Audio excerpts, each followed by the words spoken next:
Alrighty then, so this is the Ford van I bought for the church. It is massive. 350 XLT E350. Can't believe how far back I've got to I got to step back to get this thing in frame. Anyway, I'm gonna open it up and we'll have a look at what I've been doing.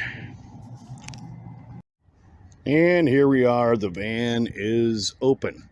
As you can see, I pulled off both door panels, passenger and driver's side. They're back here. I have to replace the registers that roll the windows up and down both sides. That's not a big deal. I've ordered them. They're coming in the mail.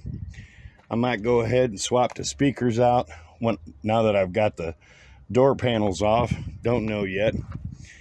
The battery that was in there wasn't very good. It was kind of janky. So I went ahead and bought a brand new $200 battery, which I really didn't want to spend that much money, but it's got 1,000 cold cranking amps, 850 at 0, as you see here.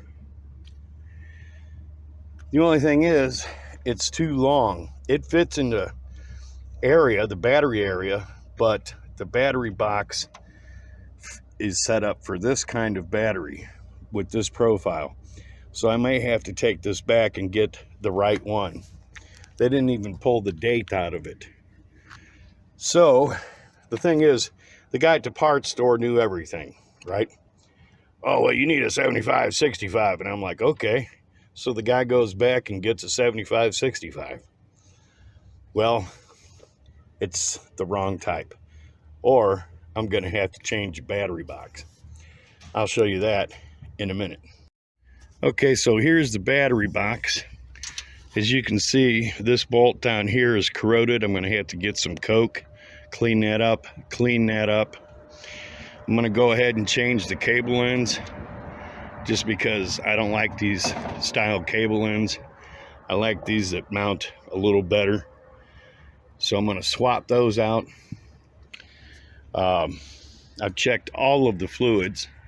I've been crawling around this truck off and on for about 3 days, pulling door panels, checking all the fluids, checking up underneath, this, that, and another thing, buying the battery, getting ready to swap out the battery.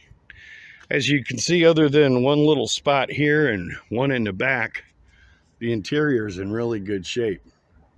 The van is huge. It's got the extended rear end that hides or sits over the back of the axle. Usually the van will come right up to about here. So we got about an extra 2 feet on the back end of this. It's a E350 XLT Super Duty. And it's a long flipping van. We even got a little step here for the ladies coming up into the van when they get transported to church. That's why I bought this. I got such a good deal on it. And I had to wrestle with the guy off and on for a month and a half to get him to finally cut loose with it.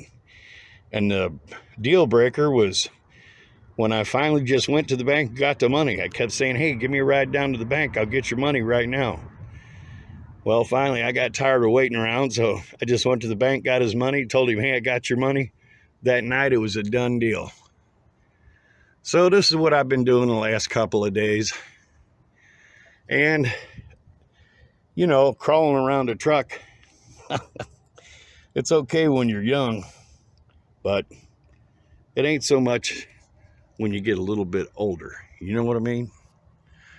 Anyway, there's the big Super Duty van. And as soon as I get everything wrapped up, I'm going to transfer it over to the church. All right, so this is what the van sounds like when it's running.